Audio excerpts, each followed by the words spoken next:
And I used to be like, did they just call the fucking wham play? Come on, bro. This is the second quarter. Yeah. But I always wonder, like, man, what do you guys think? Like, when you that block pisses me off. Because it's like, you got this small motherfucker trying to come, get on me, like, get on me. Leader of the lions, pick of the litter. Against the strongest, I'm alive and remain a victor. My battle scars that show that I am far from a quitter. Went through it all enough, still striving, that makes me a winner. When it's me versus the globe, with my back to the wall, when at my lowest of lows. Still I put up a brawl, was never in me to fold, never in me to fall. So when my story is told, they'll say I gave it my all. Welcome back to Next Chapter Podcast. JT, we have a special guest today, and I'm excited because in 2017, this young man was drafted, and from a small town in the city I can't even pronounce in Louisiana. Plaquemine, Louisiana. What was that? Plaquemine. Who? Plaquemine, Louisiana. Exactly.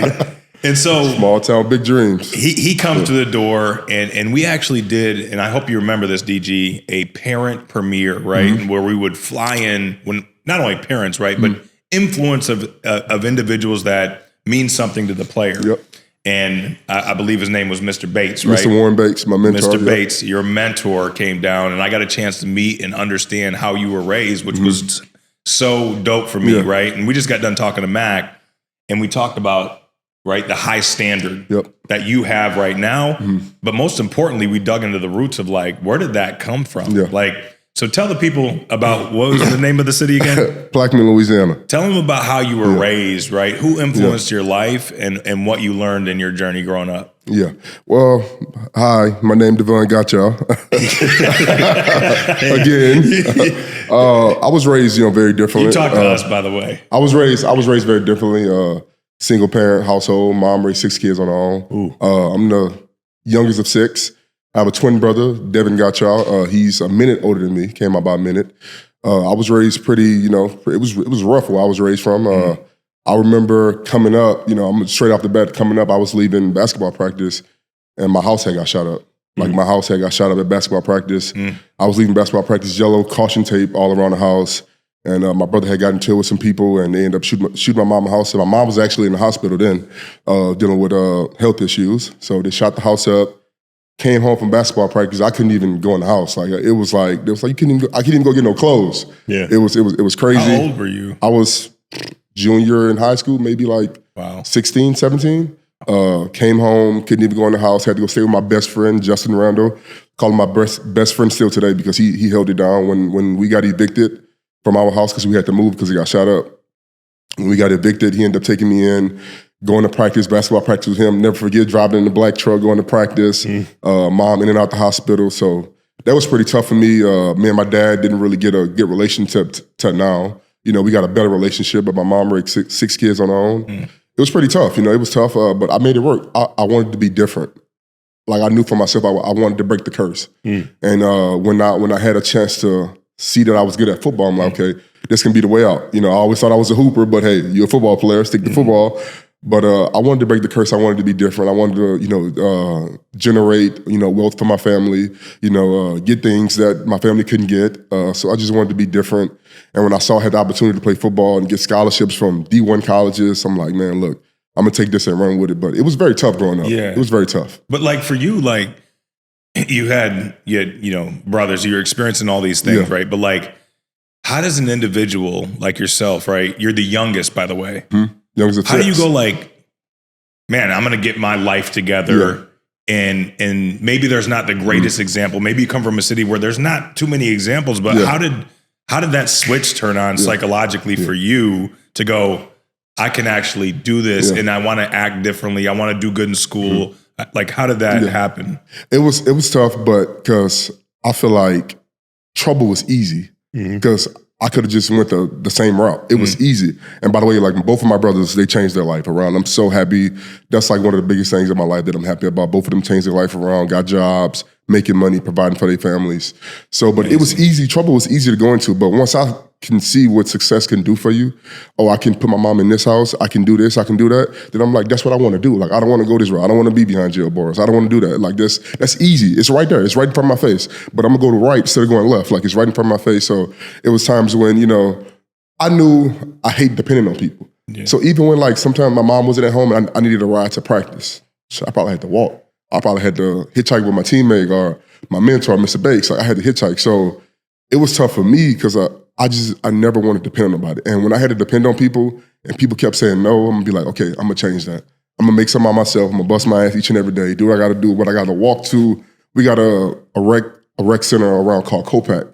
I used to walk there every night. Me and a guy was going to UL Lafayette, used to do drills. We used to do drills, ladder drills, conditioning, literally walking. Can't get a ride, walking back and forth from my house to the... How many miles are we talking about? We're talking about probably about 10 miles. 10 miles? Like walking, like literally walking. 10 miles each way? Or 10 miles total. I say 5 and 5. Ooh. Okay. 10 miles total, 5 and 5. That's still crazy. Yeah. That's a long walk, really. Walking, going to drills, and just putting the work in. Stuff that people didn't, we didn't video nothing. We didn't put it on Instagram. Like at the time, I don't think I had an Instagram. We didn't put it on Instagram. Like we didn't do all that. We just put in work. And just because I couldn't get a ride, so I'm going to do it myself. I didn't have no excuse to be like, okay, you can't do it. If you want to do it so bad, walk and do it. But I don't get it. Like there's too many easy, like you said, right or left, right? Yeah. There was too many things that would steer you the opposite way of what you just described. So change. You have to understand, like, and people have to understand they're listening. You mentioned you don't want to depend on anybody, but Mr. Bates, right? Your mentor, as you mentioned. Mentor is a strong word, right? And I think that anytime you have somebody that comes in your life that can disrupt the current pattern, right? Like it's important. So talk a little bit about that. I had Mr. Bates and I had Walter Meinhardt, my middle school football coach. Literally driving me, taking me to camps. We drove to Florida State, no joke. Drove to Gainesville, Florida, to go to the Gators. Driving, like we were not flying. We're driving to camps, driving to Rivals 5-star challenges camps. Won an MVP. I'll never forget. One of the highlights of my life. Won an MVP over big time guys like Gerald Willis. 5-star was in front of me. Like big time guys in front of me. Drove to Houston. Won the 5-star defensive line MVP. Won that, and then we're going back and forth like out the mud. Mr. Bakes paid for me to go to LSU football camp. If he don't do that, I don't even know if I have I'm even on LSU radar, you know? He paid for my first LSU football camp, Mr. Warren Bakes. Paid, like I'll never forget, outside my sister's house, he drove up, came, gave me the money. He's like, here go the money for the camp. Next day, I'm going to Baton Rouge, paying for going to LSU football camp. Paid for me to go to my first camp. That, like stuff like that, I'll never forget. Like when they always tell you like do stuff for your kids that they'll never forget, like I'll never forget that. That was just simple. Here you go, money for LSU football camp. Mr. Walter Meinhardt, my middle school coach, driving me to all these colleges to go get looked at. Like, I'll never forget stuff like that. Like, and I'm forever grateful. If it wasn't for that, I wouldn't be in this position right here today. Like, seriously. That's crazy because when you grow up without, right, and you get this feeling inside of yourself, like, damn, I keep hearing no, right? Like, that not wanting to depend on people came from not being served, right? Of just constantly getting like, dang, well, I don't got nobody to ask to get me a ride at my house. Facts. I got to walk. I don't have this support, this resource. Like, man, I got to make it within myself.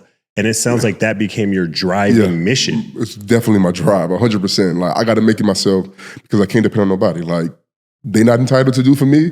I'm not entitled to do for them, but I got to do it myself. Like, I can't make no excuse and be like, hey, they don't want to do it for me. I'm going to do it myself. I'm a young man becoming a grown man. I'm going to do it myself. But if it wasn't for Mr. Bates, if it wasn't for Mr. Walter Meinhardt and a couple other people around my circle, I wouldn't be here today. Like, because I could have easily went left. Like, it was right there. Like, gang, like, with a shooting, whatever you want to. I didn't saw it. I didn't. You could have been a part of something, a team that was easier than going to. Police coming to the house in the middle of the night. Like, one moment right here, true story. I was going to the fridge. Middle of the night, I was going to the fridge. You go to the fridge a lot. Middle of the night, middle of the night, I was going to the fridge. JT, kid you not, bro. This scared the hell out of me. I was going to the fridge, and the police got the big lights. They flash out through the door. The light flashed out through the door, and it was like looking for my brother. And I'm like, and I had told Flo this story. They was looking for my brother, and I'm like, I'm scared as shit. Like, I'm thinking somebody trying to rob us. I'm thinking somebody trying to rob us. I don't know what it is. So I'm like, first thing I do, I ran to my mom's bedroom. Like, Mom, the police at the door. She's like, what do they want? And my brother was in the room. He was asleep. And I ended up. Mom was like, open the door. The mom got up, came to the room to open the door. They was like, we're looking for your brother. Blah blah blah. Ended up taking him in for questions and stuff like that about a robbery that had happened. Ended up taking him in for questions and stuff like that. But I'm scared as shit. Like, I don't know what's going on. I'm scared. And like, I experienced this stuff. I experienced being home by myself, learning how to cook, frying food, cooking eggs by myself, 15, me and my girlfriend, my high school girlfriend, trying to learn how to cook. Cause I ain't got nobody home. Mom's in the hospital, brother's locked up, so I gotta make it. I don't know, my teammate, this before I went to stay with my teammate house. And I'm so grateful for him. His name is Justin Randall. He he could easily say, no, you can't come stay with us. Him and his mom took me in. I would stand by their house. I had support from other people too. But each and every day going to practice, having that driving force to just make it out. I want to be different. Yeah, and not depending on people. I want to be different. And I mean, look where I'm at now. Yeah. First of all, number one, amazing, and I know a lot of it. Some of it's new though, right? Phenomenal what you're doing and what you're carving, and we'll get some of the stuff that you're involved in now. But I just want to mention something. I think you're probably wanting the same thing. Somebody's listening, right? Same situation. There's no question about it. A lot of kids.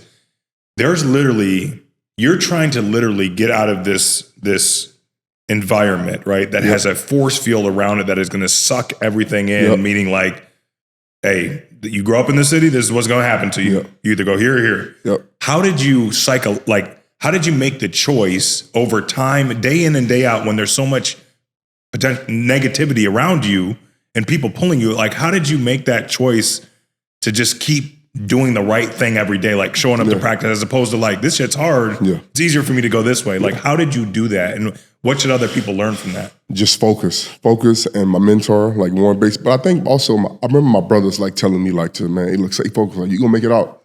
My brothers and my cousins, you the one, bro. You gonna make it out. Make it, bro. You the one. Don't come in the street life with us. You gonna make it out, bro. You the one. And them telling me that, you the one. I used to go visit my brother. He, it was in juvenile detention center.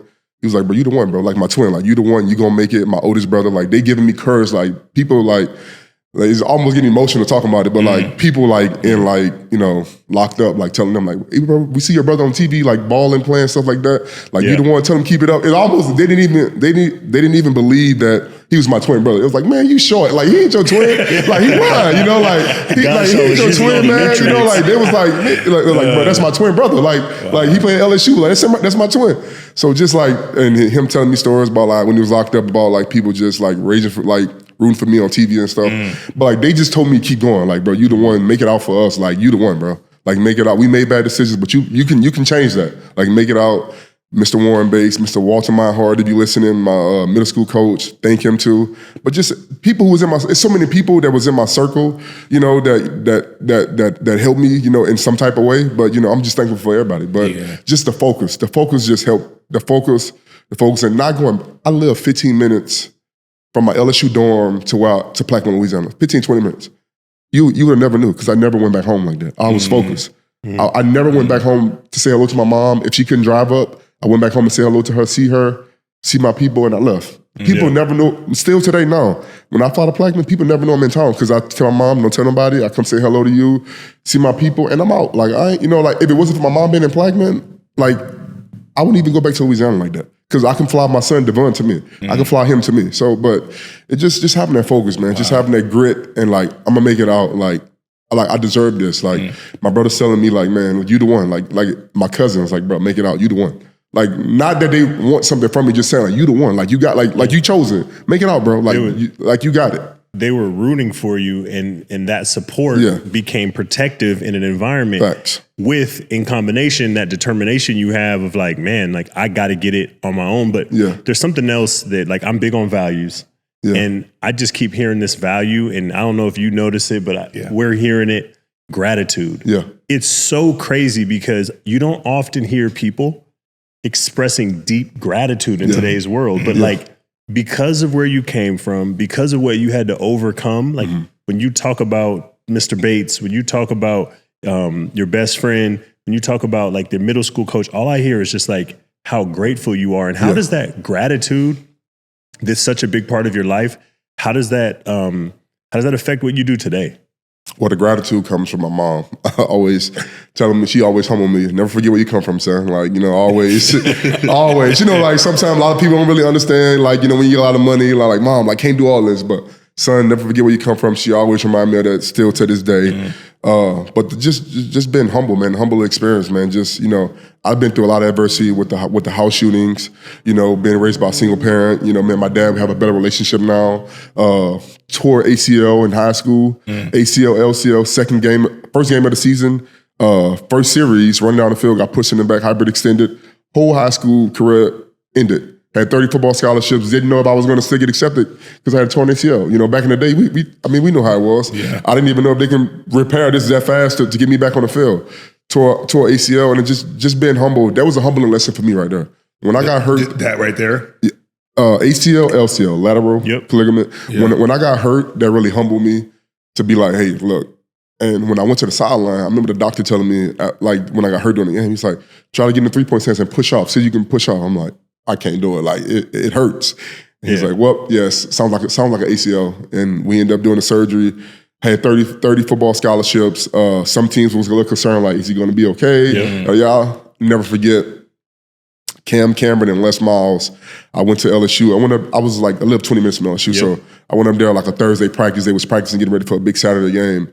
And Les Miles, I'll never forget, went in his office. He was like, I know your knee going to be all right. Like I know it's going to be good. We sticking by you. Like, you a Tiger. We sticking by you. Never forget that. He told me that in his office. And when he said that, I basically gave him a solid commit. Like, I'm coming to LSU. Like, you ain't even got to worry about these other colleges. I'm coming here. Like, Alabama, Florida, Ole Miss, UCLA, USC. I told Les Miles, I'm coming to LSU. Like, after he told me that, like, you're our guy. Yeah. Like, we sticking with you. Yeah. I know the doctor who doing the surgery. You're going to be all right. We sticking by you. And it was a no-brainer to me. It was like, I'm coming here. Like, I'm going to be an LSU Tiger. I always drove as a little kid over the Baton Rouge Bridge, looking at the stadium, hearing the noise, Tiger Stadium. Like, this is where I want to be at. Like, this is like watching Glenn Dorsey, watching Marcus Spears.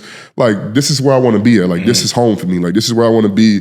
And my mom, if it wasn't for her, like, just keeping me humble, because she always say, still to this day, I'm 28 years old, never forget where you come from. If it wasn't for her, like, telling me that, like, I probably would have been, like, not humble, like somebody else. And I think I told you, I was drafted, I got a tatted on me, 5th round, 178 pick.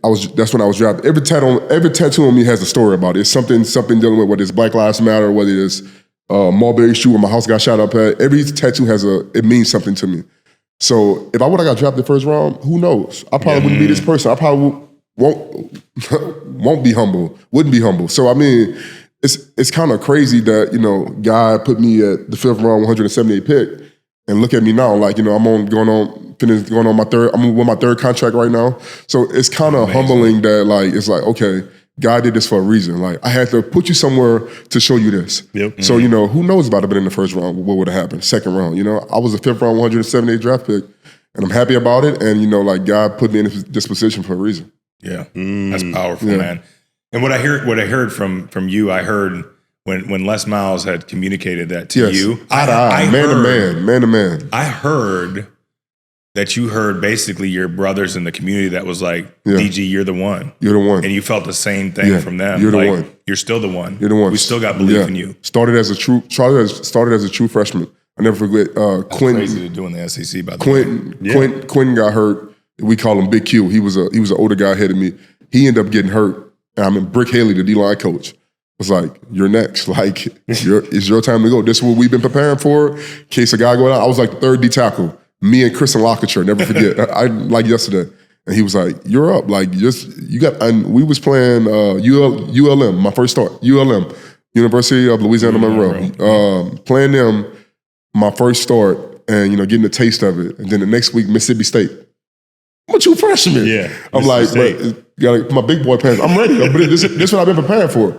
And I tell people all the time, man, when I got in that game, man, the speed was so fast. Like, it was like, man, like, huh? You said what?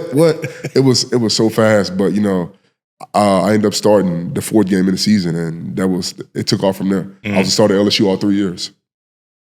What was it like? I mean, I just been thinking this the whole time, Caleb. I don't know if you're thinking this, but what was it like for your family to come to them games? Like, you 20 minutes away, crazy. Your whole community behind you, everybody rooting for you. Like, believed in you. And like, they get to come and they at the hut, like at the house. Like, what was it like having them? I mean, both of you guys play high-level college sports.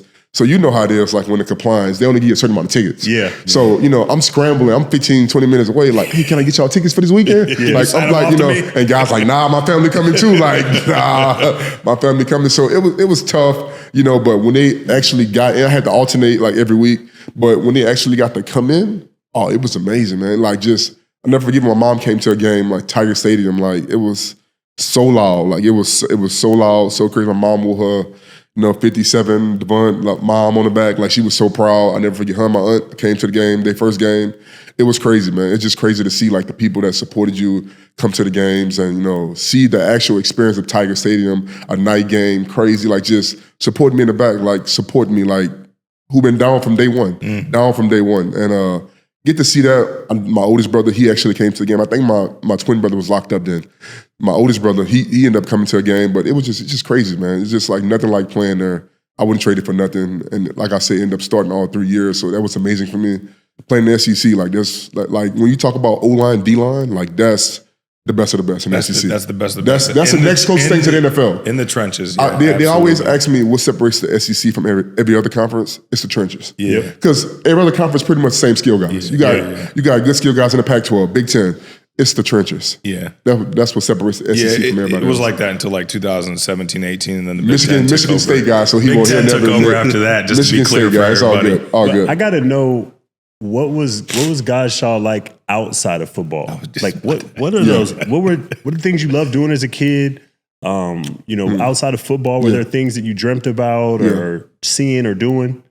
Well, I started outside of football. When I started playing, I was doing AU travel basketball, but we was basically just in the hood, just playing sports. Like, if it's not going to Baton Rouge, going to a bowling night or going to movies. I was big into going to movies, still am, going to the movies, watch a film. But other than that, going bowling, we really didn't have much to do. That's why I think trouble was so easy to get into. Because it's not much to do. Yeah. And that's why I try to go back home and have football camps. We get July 1st, we got a 500 backpack and school supplies back to school giveaway with a DJ try to do water slides and bounce houses for the kids. That's why I try to do stuff like that, because when there's nothing to do, trouble is always easy to get into. It's nothing to do. So if it wasn't playing sports in the hood, cursing each other out, fighting each other, we was getting in trouble. That's all we had to do. Like it was nothing to do. Like it's nothing to do. Small town, nothing to do. But that's really all it was. Going to parties, or going to parties with your cousin, getting your boogie on, going to parties and stuff. But it wasn't nothing to do. Busting out the boogie. Get your boogie on, like vibing, like probably got to call your mama early because the fight broke out. Come get me. I'm ready to go home. But it was nothing like it's nothing to do where I'm from. That's why trouble was so easy to get into. Let me dive into this a little bit, DG. So it's crazy to me to watch your life and what's going to happen to your children now moving forward, right? So DG outside of football is now that individual that worked his ass off to be that pick, to prove himself right over and over and over again. Now because of the access change, right, DG? Access. You're from like a place where you just mentioned it, there's nothing to do. Now you're on calls with venture capital, private equity, real estate. Have you ever even thought about owning a home growing up? No. And now you have, you go into the process of didn't even have the money. Which now you have equity. Yeah. Which means you can kind of pass that down to your kids. So explain to the people, like who DG is and how he's grown off the field since entering the NFL. And what are your aspirations in the future for yourself? Yeah. Grown a lot. I've grown a lot. I was, going through college. When I first got to LSU, was very immature. Always, I still like to clown. I always wanted to joke around, very immature. But to Caleb's standpoint, to like meeting people, Matt Siegel, like venture capital Bain, like stuff like that, like real estate deals, coming to the business combine, diving in more about real estate. Man, it's just a whole new level. Like it's a whole new side of life that I'm seeing now. Giving back to the community. Like I never my biggest thing was I always wanted to give back because nobody never did it for me. So those kids, if I can touch one person out of 200, I'm good. I feel like I did my job. I want to touch somebody to change them and steer them into the right direction. Because we all got that person that look up to you, that looked up to you. Somebody looking up to you, whether you like it or not. You're a leader in some type of way. You're a good leader or a bad leader. You're a leader in some type of way. I always was told that, and I always believe that you're a leader in some type of way, whether it's a good way or a bad way. So like meeting people, getting into business deals, having access to do things like this, it's amazing. Like seeing a side of life that can change my people in generational wealth. Generational wealth. Talking to guys like Davon Godchaux with his portfolio, with his real estate. Like just getting access. Like if he can do it, I know he got a lot more money than me, but if he can do it, I can start doing it. Like, so it's just getting into to those deals and having, like you say, the keyword access. One thing about Caleb, he talked about this all the time when I was with the Dolphins. Access. If you ain't got access, you ain't got nothing. It's a lot of people with money but don't have access. And there's some people that don't have as much money as them, but they have the access.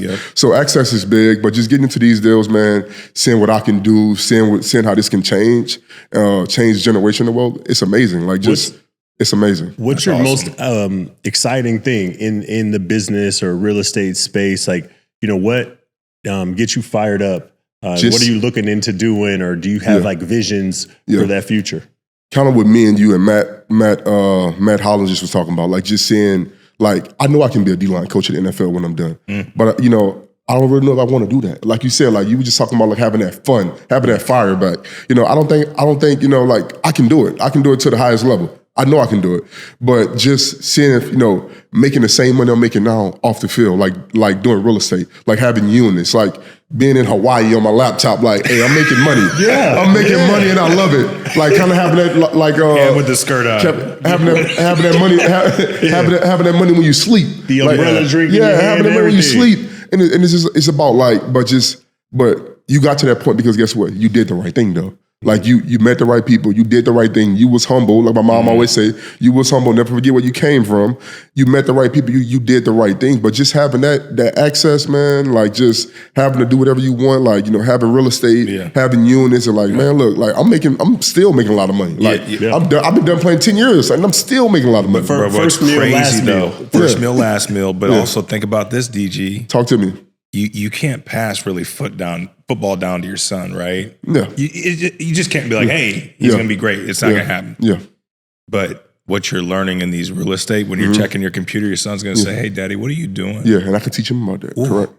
That's the power shift and change is that he can take that information and say, son, why don't you come over to one of my units? Yeah. Let me break down this pro forma and what it looks like. Yeah. That's generational wealth. Yeah, that's power. Because you're transferring this. Yeah.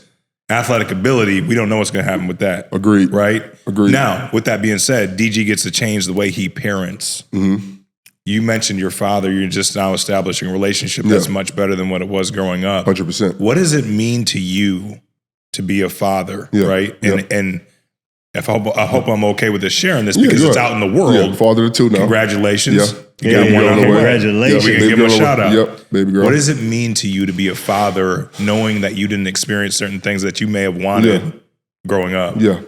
It means everything because now I can teach my son what to do that I didn't have.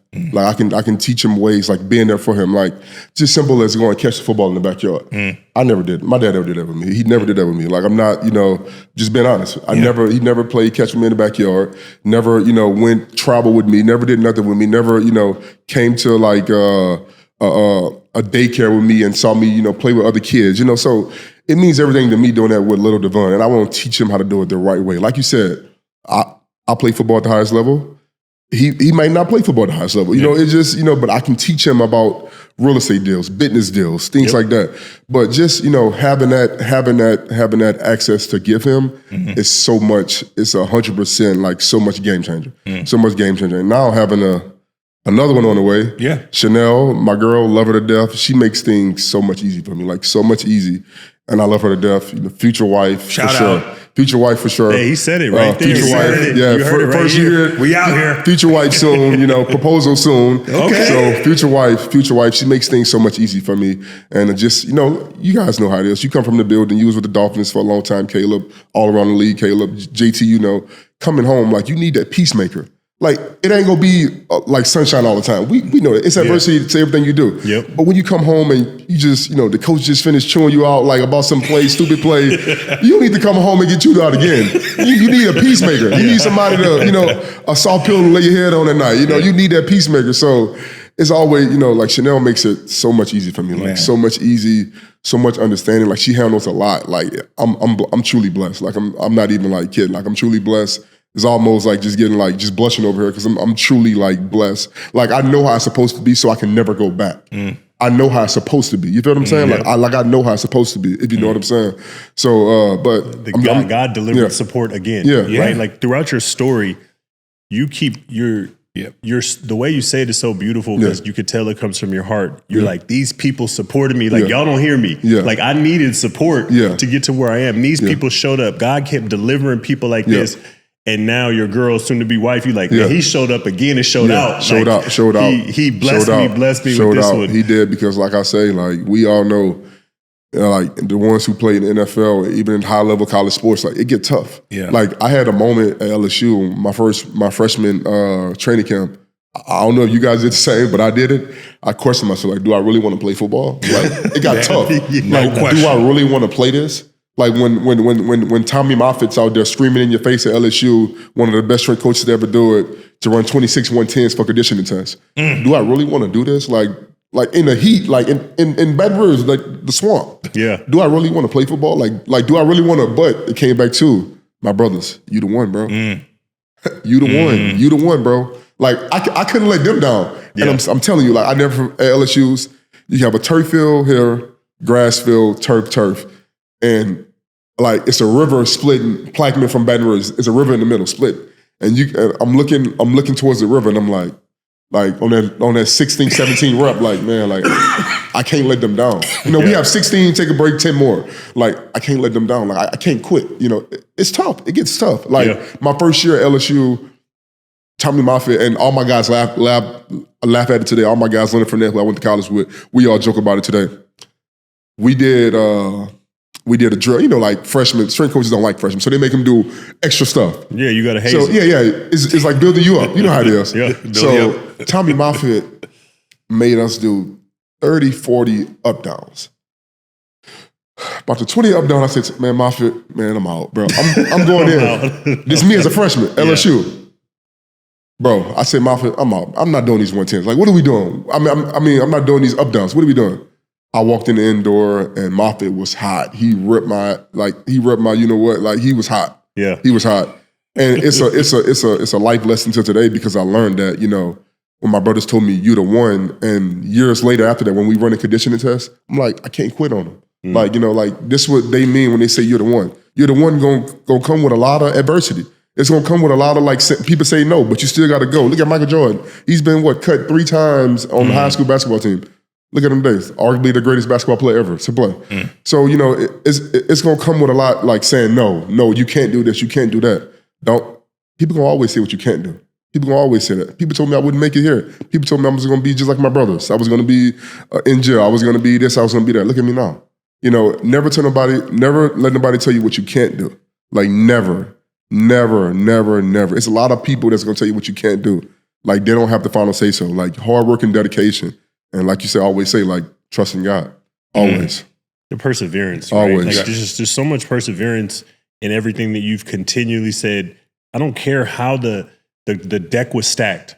I don't care if life gave me a 6'8" offsuit. Facts. Watch me flip the way these cards look. Facts. And then keep doing it, and then keep tapping back into those times, because we, like you said, we all need support. We all need it. We always got this idea of ourselves sometimes as men. It's like we got to be able to wear everything on our shoulders. Be strong. But when we don't, suck it up. Emotions. Get up. We got to tap into something that gives us support. And like one of the things that I always try to teach people about the mind and the brain is sometimes support has to come from outside of you. Sometimes it's not just your mindset and your mentality. Sometimes you need external to help you with what you're going through internally. And you had that with your community. And you have that with your partner. Like that, for me, like that's so fresh to hear. Like But even with that being said, DG, like if we can get behind the curtain a little bit, if you don't mind, talk about it. Which is basically, you know, even with all that going on, that doesn't mean it didn't impact you, right? Like and these things and traumas sometimes hide themselves and come to the surface, right? So how do you deal with things, and how have you been able to process things over the years, you know, from a mental health standpoint, right? And being able to balance being this aggressor on the football field that holds it down, being this gentle giant that has humility that gives back to the community, but also feeling like the weight of the universe, you know, and your people is on your shoulders. How did you process all these things, and did it require some help? And how do you take care of your mental health? Yes. Dr. Craig, actually a counselor, I had to like talk to people about it. Like, Yeah. I went to let my feelings out. Like, you know, and I went to let my feelings out to Dr. Craig a bunch of times. Yeah. The guy who Terry preferred me to, let my feelings out, talk to him about it. Like, what should I do? It's okay to talk to people. A lot of people think sometimes not, like you say, Jules, men want to have the barrier. I'm gonna carry it all on my shoulders. I remember going to church one time. And you know how the pastor say, come to the altar if you need prayer. Yeah. And I remember just going, let it all out, like just crying, just letting it out. Like it's okay sometimes just to do that. People have a tendency to think, oh, like you're soft, like whatever. Like, but it's okay, like because it's only a certain amount of time. It's going to affect you in another way. You might be stressed out, mental health, and die. Up, shaking up, exactly, getting ready to explode. Exactly. So it's going to happen one way or the other. So I just went to church and I let it out, but kind of just stay in that path, man. Just stay in that path and just stand forward, like talking to people. Like I don't have all the answers.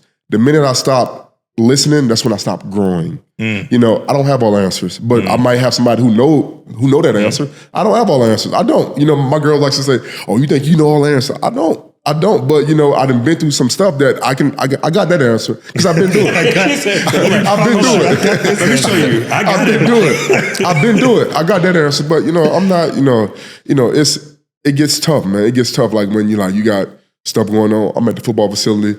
This got to be handled back in Florida. I can't get to it. So I need people who got the connections, who got the resources to help me get it done. People that I trust. So it's always good, like meeting new people, getting access, getting connections, and just standing and talking to them because I have stuff that I do want to talk about. Like, you know, like it's a lot of stuff going on in my life. Like still till today, like it's a lot of stuff going back home in Plaquemine that, you know, that I can't be there to handle, that I got people to handle it for me, that I trust, you know, like Mr. Warren Bates. So, you know, it's a lot of stuff that I don't have the answers to, but if I don't have it, I can get the answer for you. And me talking to people, venting my feelings out, that has helped me along the way. Like talking to Dr. Craig, talking to Warren Bates, talking to maybe a teammate of how he handled his situations. Devin McCourty, the legends, the guys, the Matthew Slaters, you know, guys like that. I don't have all the answers. I don't. Yeah. I think to your point, right? Like JT, you know, Brene Brown, vulnerability, right? And we look at that word as like vulnerability, soft, and blah, blah, blah, blah, blah, right? But like if we have an open wound right now and we don't stitch it up, what happens? It's a fucking infection. And what does the infection do? Goes through the body. Goes through your entire body and it impacts every other area. But like weakness is the inability to withstand attack or wounding. The inability. That's weakness. Right? But vulnerability is the strength within that to attack that wound, right? And be able to heal it up and suture it up so it doesn't lead to an infection because we're all going to get cut open. 100%. And for you, I'm hoping you found freedom in like healing yourself so it didn't impact other areas of your life and encouraging other people that may be listening. Like you need people in your corner to do that. And JT obviously is his lane, not my lane, but I learned a little bit from Brene Brown. So I feel like I got a mini psychology, but do you want to dive into that a little bit? No, I mean, you know, we've been talking about it just, you know, really throughout this episode of just what it means to be human. Like literally from the beginning of Godchaux's story, right? Like, man, like he was sitting somewhere at some point in time, and that first thought came to his mind, like, man, I don't have a lot of support. And I got to really put in more effort than most people around me. Or I got to put in more effort than most other cats that were playing football coming up. And then he takes that step. And then he gets to LSU where, you know, he drove by there. And then he reminds himself, like, here's a river. On the other side of that river is where I came from. All these people that believe in me, I need to persevere. And then he just continues to keep finding these ways to go through it. But you can't separate how important support was from all these things, right? Support from his mom, support from his faith, support from his mentors, support 100%. From his coaches. Like, if there's something that everybody should take from this, get support outside of yourself. The harder your journey, the more you need support. And if you got an example like that and like his journey, like the odds and the grit that it took, if he didn't have them support, he told you I wouldn't be sitting here right now. So if we, like you said, if we got that wound, if we got something we went through and we don't get that support, we don't get to sit in the success. And that's what he's learned. And that's what he becomes an example of. And I think that's a powerful message. And I hope you continue to share that and tell more people that, because that's a testimony right there. 100%. Like I tell people all the time, nobody's perfect, but we all want to strive for perfection. You know, we on the football field, we're not gonna do it right all the time, but we want to strive for perfection. You know, and the sooner people realize that, sooner people will be better. Like, everybody wants to be perfect, I get it. Like, but nobody's perfect but him. Nobody's perfect but him. So we all want to strive for perfection, though we still can strive for perfection, but we're not perfect. And when people realize that, I think life would be a lot more easier, like a lot more fluent. What's the what has been the biggest challenge that you've had in your NFL career? Biggest challenge I have. Is that on or off the field, by the way? In football. In football, the biggest challenge.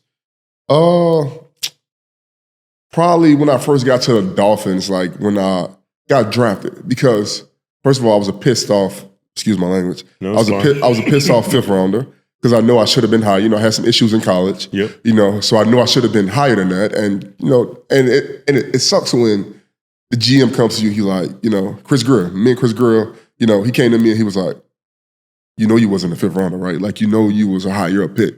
But, you know, you had some issues in college that, you know, led you to in the fifth round. And hearing that, just like I know I deserve to be a starter in the league as a rookie. Like, and I remember telling somebody, like, I'm not your average fifth rounder. And I'm going to show you that on the field each and every day. Like, earning my teammates' respects, earning the older guys' respect. Like, trust me that he's going to be on the field. He's going to know the plays, coach. And you ain't got to worry about him. He's going to know the plays where you got to be. Just put him in the game. You know, whether that's on early downs or third down, whatever it is, you know. And, of course, I made my bread and butter in this league on early downs, you know. Early downs, stopping the run, being dominant in the run, being a force.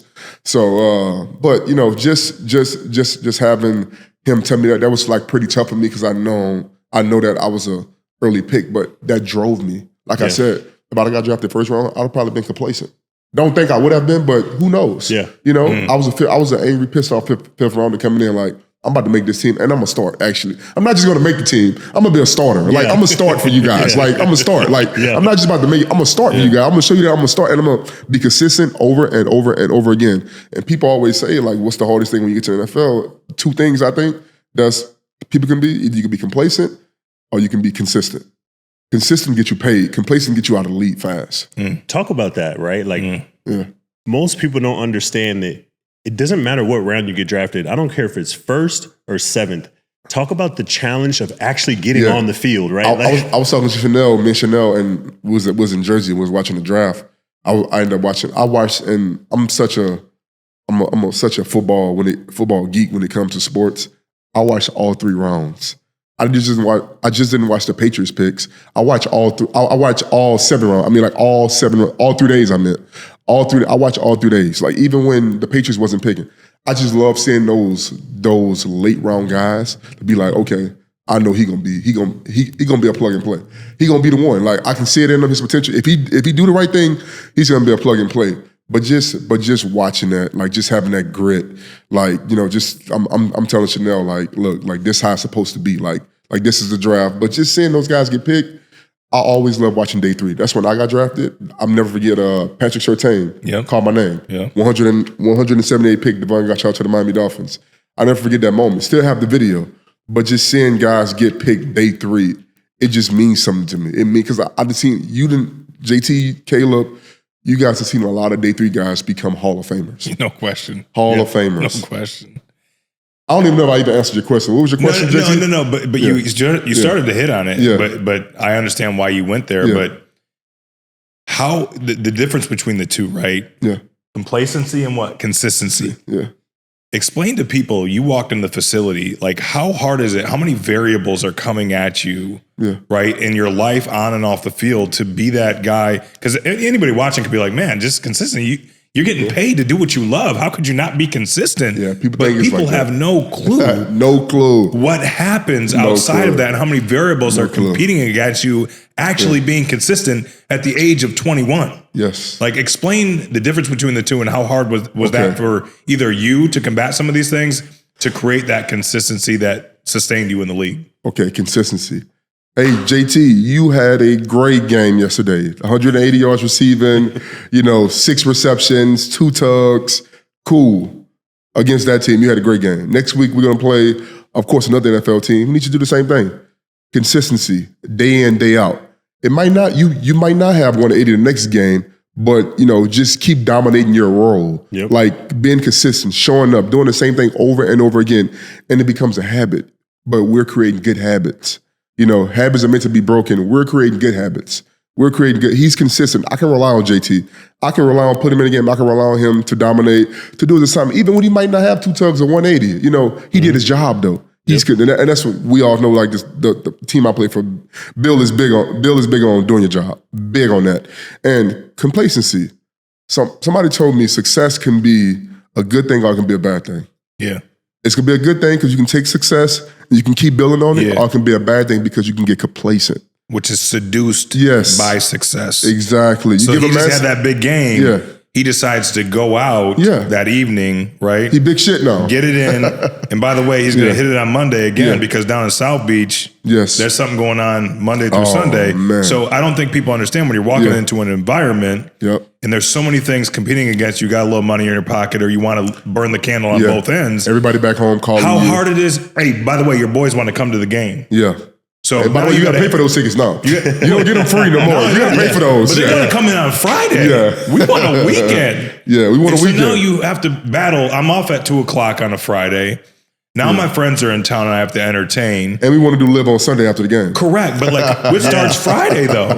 So now they want you out. And by the way, you don't have to stay in the hotel on Friday. So you know what? I'm going to go out with them because we got an easy day on Saturday. It's a walkthrough. So I'm going to stay out till 3 a.m. I'll be fine at the walkthrough. And by the way, I have to show up at the hotel, get some decent sleep, but we know 48 hours before a game is probably the most sleep you need, which starts on Friday. Those are the decisions that we're talking about in consistency and hard to make on a daily basis. Exactly.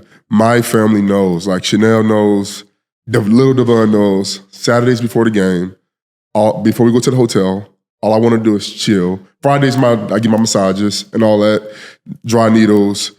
Saturday, I want to chill and watch college football. I'm watching college football. I want to relax. I want the house to be quiet though. Like I want to focus and then I'm gonna watch film on an opponent we're about to play Sunday before I go to the hotel, bring my laptop, my iPad, and do the same at the hotel. But Saturdays at the house, I want it to be quiet. Spend family time, but I don't want it to be rowdy. I want it to be quiet because I'm trying to focus for the game. I want to just relax. And those, like you say, 48 hours, those like that Friday, that Saturday, those 2 days are important to me. Those are game changers for Sunday, especially when you got a 1 o'clock get up and go game. Yeah, no question. When you got a 1 o'clock, that Saturday is game changer. I want to relax and focus. He's talking about us now, though, by the way, that, like how that wasn't always that way in the beginning. Be very clear. People are like, dang, he did that from 21 years old? No, I didn't do that. No, let's be honest. It wasn't always like that. It wasn't. Now, being an older player, becoming in the league, yes, that's how I want it. Exactly. But it's hard to make that decision, what we're saying, at 21 years old, to be able to, the consistency of the decisions every single day. There's something that the casual person doesn't understand. The casual person is used to applying for a job because there's an opening. In professional sports, there's no opening. You got drafted. That's a grown man that's been doing this his whole life. His family goes to school here. That's how he puts food on his table. And you got to show up and take his job. Take it. So how now do you do it now that you're on the other side, right? Young Godchaux was like, man, I'm about to come in here. I got vets in this room. Because like when you were a rookie, I was on that team. I know the kind of vets you had. You were like, oh, fuck, who's in this room? Like, I'm about to get on this field. But now how do you do that where I tell people at the top of that mountain, there's not much space. So if you want to get up there, you got to pull somebody down. How do you make sure that nobody comes in and replaces you? Like we talked about, consistency, being where I'm supposed to be, doing the things I'm supposed to do, being a leader in the classroom, starts in the classroom. Like my coach, DeMarcus Covington, my D-line coach, he told me, he said, hey, last year, like I know that in small things. And if for any of you young guys listening, want to play in the league, listen to this story. He told me, he said, and it's small. He said, hey, I noticed that you sit in the back of the room now. Like, he watched that. Like, you used to sit in the front. Like, why you sit in the back now? I was like, nah, I just chilling. Like, get some leg space, kick my feet out. Just that's what I told him. Like, I say nothing wrong. I'm good. Like I'm solid. You say, I like you more sitting in the front because you're the leader. You one of the leaders of the room. Like I noticed that, and I noticed when you sit back there, other guys followed you to sit back in the back of the room. Like I picked up on that. Like you're one of the leaders of our D-line, so I need you in the front. And it's just small things that coaches pick up on, like small things. But to stay in my place, it's consistent and it's hard work. It's never like I was hoping the Patriots, okay, draft another nose tackle. Like he gonna sit behind me anyway. And that's exactly. He gonna sit behind me anyway because I know how to do my job at the highest level. It might not be going out the game and getting 3 sacks, but I know I'm gonna do my job and make other players around me make plays too. Like I'm gonna do my job to the best of my abilities. My teammates can count on me to get a Ringo Lucky call, a Roy Lee call, whatever it is. Yeah. You can count on me. Like I'm the center of the defense, whether you like it or not. Trust. Like if the Patriots are gonna have any success in run defense or pushing the pocket on pass rush, it's gonna be coming from the middle of the defense, which is a nose tackle, the 3-tech, whoever that is, So, but just staying consistent, man. Consistent. That's a word that you'll get tired of hearing that in the NFL building, but it's the truth though. Consistency is things you do in life, not even NFL, real estate, like the job you do, like being a GM, being the owner. You got to be consistent, man. Because if you're not consistent, like how I'm gonna rely on you? We can't. And I'm sorry to have to let you go, but you're just not consistent enough. I love that. Yeah. I'm sorry I got to let you go. Yeah. You're just not consistent enough. Yeah. I'm fired up. You're just not consistent enough. And it's like, But players are dumbfounded by that, though, at the same time, which blows my mind that they haven't figured out. And something they say that they love, the inconsistencies within that. And if you don't love... They say they love football, but if you can't even be consistent in something that you love, how are you going to win when this fucking game is over? Yeah, exactly. Like, it just blows my mind on some guys. And when we get drafted, everybody has the perseverance of saying, "Okay, we made it." You really ain't made it because the average margin of being out the league is 2-3 years. Yep. So you ain't make it. You get to that second contract, that big boy, a third one. Be blessed to get to a fourth one. Like. It's been done. You can do it, but it takes hard work.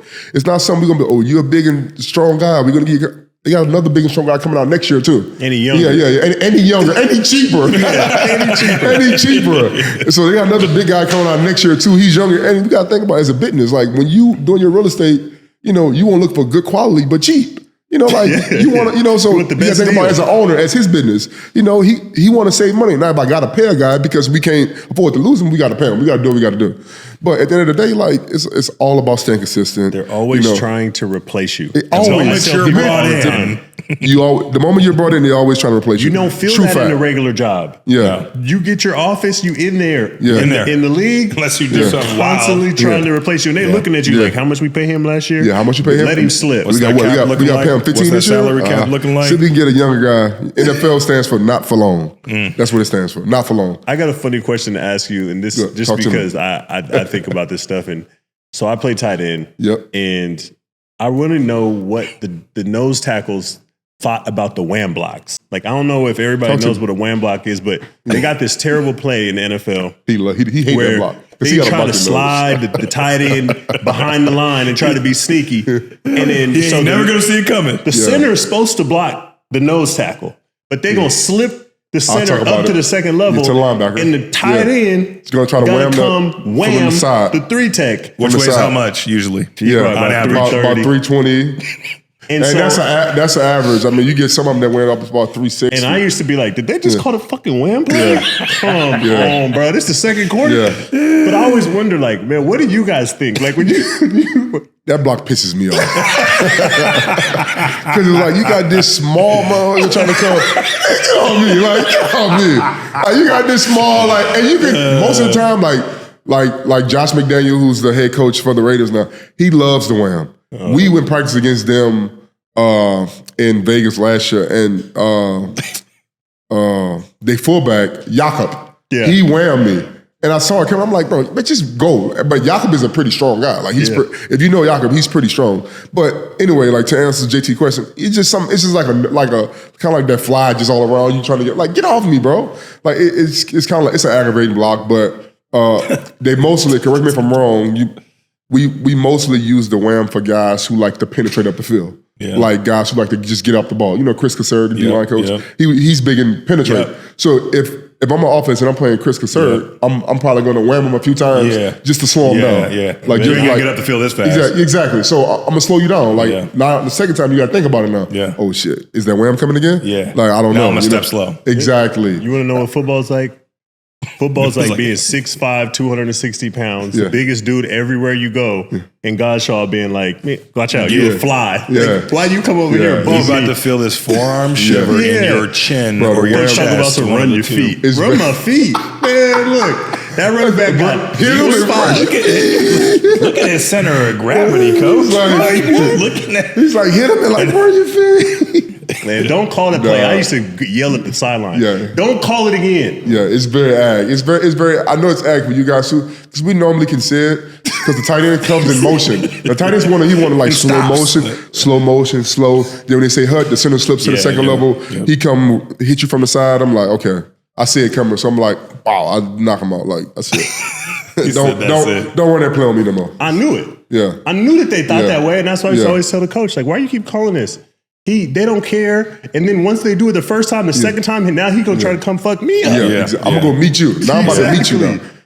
Now my shoulder is jacked up. DG's life has been about taking that forearm to people's throats throughout his entire life in terms of obstacles and adversity. And so, as we close out, man, I just want to commend you for your resiliency, for your compassion for others and never losing that insight, because you've always been a man of the community, always helping out the kids. Yeah. That's a standard you set in terms of consistency and elevating others. But what I'm most proud of you about is the father and future husband you're about to become. Future, and speaking into existence. Speaking well, you've already told the story, so I can let it out. But now you get a chance to raise a generation, like you said, to break the cycle. And that's what your brother saw in you. That's what your mother saw in you, Mr. Bates, middle school teacher. You're going to do that for future generations forever, and the legacy will last beyond this earth. And I'm so damn proud of you as you've dominated every chapter of your life and will continue to, because we're at the Next Chapter podcast, correct? Yeah. So the chapters of your life, there's a lot more to write, but you've written some powerful chapters thus far, and I can't be more proud of you. Message yet to come, just always just like, Mom, I usually dislike, I don't want to use the word hate, but dislike when she said, like, remember where you came from, like, and it's just like dreaming about it, like going to sleep. Like, don't get too cocky, don't get too, be proud of yourself, be confident. Confidence is everything, like, especially when you're playing sports. Confidence is huge, but never forget where you come from. Like, you from Plaquemine, Louisiana, small town, never forget that. I went to Paris Fashion Week, my mom saw me dressed up, and she was like, you came from Plaquemine, Louisiana. What you know about that? Like, if you don't take off them curtains on your legs. She like, boy, what do you got on? But I'm like, Mom, that's what I want to do. Like, but she always remind me to never forget where you come from. That's always true. Well, I'm some big ass curtains. Yeah, I appreciate you so much, man. Thanks for joining us. And one day I'm going to be able to say the city that you came from. Yeah, that's my goal. Yeah. I don't even know what the name of it is still. Plaquemine. Yeah, Plaquemine. Plaquemine, Louisiana. Plaquemine. Is that right? Small town, Plaquemine. I give it to you, man. You're horrible at it. You're horrible. Plaquemine. Yeah, man, you got to stop. Is it Plaquemine or Plaquemine? Cut it. He's terrible. Yeah. No, we're good. Lansing. Plaquemine. Plaquemine. Yeah. Plaquemine. Yeah. Plaquemine.